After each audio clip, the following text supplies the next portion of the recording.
യേശുവിൻ്റെ ഏറ്റവും പ്രിയമുള്ളത് ജ്ഞാനത്തിൻ്റെ പുസ്തകം 15:3. അങ്ങയുടെ ശക്തി അറിയുന്നതാണ് അമർത്യത തന്നാരംഭം.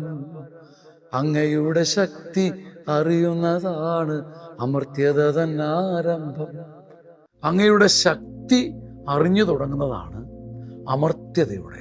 നിത്യം നമ്മൾ ജീവിക്കും എന്നതിൻ്റെ തെളിവ് ദൈവശക്തിയെക്കുറിച്ച് അറിയാമെന്നുള്ളതാണ്.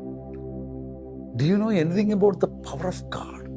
ദൈവത്തിൻ്റെ ശക്തിയെക്കുറിച്ച് എന്തെങ്കിലും ഒരു ഗ്ലിംസ്, ഒരു അറ്റമെങ്കിലും നിനക്കറിയാമെങ്കിൽ അമർത്യതയിലേക്ക് നീ കാലെടുത്ത് വെച്ചിരിക്കുക. ദൈവത്തെക്കുറിച്ച്, ദൈവത്തിൻ്റെ പരമശക്തിയുടെ മുമ്പിൽ ഒരു നിമിഷം മതി എന്ന ബോധ്യം, ആ ദൈവത്തിൻ്റെ പരമശക്തിയെക്കുറിച്ചൊരു ബോധ്യം കിട്ടുമ്പോൾ നീ നീന്തുന്നത് അമർത്യതയിലാണ്. നിത്യതയിൽ നീ കാലെടുത്ത് വെച്ചിരിക്കുക. അല്ലാതെ ഒരു നിത്യലോകമുണ്ടെന്നോ നിത്യജീവനുണ്ടെന്നോ ഓർത്ത് ചുമ്മാതെ ചിന്തിച്ചിട്ട് കാര്യമില്ല.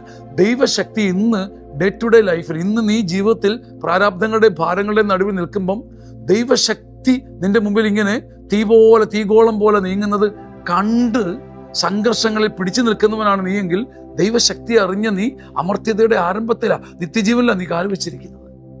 And that will continue. അത് തുടരുക തന്നെ ചെയ്യും. ജ്ഞാനം 15:3. അവിടുത്തെ ശക്തി അറിയാൻ തുടങ്ങുമ്പോൾ അമർത്യത, നിത്യജീവിതം എന്താണെന്ന് അറിയാൻ തുടങ്ങും. അപ്പോൾ ഭാരങ്ങളുടെയും പകച്ചു പോകുന്ന സംഭവങ്ങളുടെയും നടുവിൽ പകയ്ക്കാതെ, പുകമറയത്ത് നിൽക്കാതെ ഒരു തെളിച്ചം നമ്മെ മുന്നോട്ട് നയിക്കും.